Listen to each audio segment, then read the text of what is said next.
अस्सलाम वालेकुम दोस्तों, आज भी हमारे देश में हिंदू मुस्लिम एकता जागरूक है।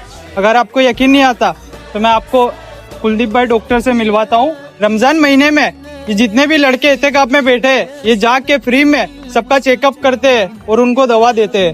નમસ્કાર મિત્રો, મારું નામ ડોક્ટર કુલદીપ ગોધાવિયા છે અને એક અમે નવી પહેલ સાથે બહાર આવ્યા છીએ કે જે છોકરાઓ ઇત્તકાફના અંદર બેઠા છે એ લોકો માટે જે સેવાનું કાર્ય કરવું હોય એ લોકો ત્યાં બેઠા બેઠા એમના ભગવાન એમના અલ્લાહને યાદ કરી રહ્યા છે, પણ એ લોકોને બહાર આવવા માટે મળતું નથી, જેના કારણે એમને કોઈ તકલીફ હોય છે કે જે રીતે બીમાર થતા હોય, પેટમાં દુખતું હોય કે એમને તાવ એવું કશું આવ્યું હોય, એમના માટે અમે ફ્રી ઓફ કોસ્ટ 24 કલાક સેવા માટે હાજર છીએ અને અમે ફ્રીઓમાં દવા અને ચેકઅપ કરી રહ્યા છીએ।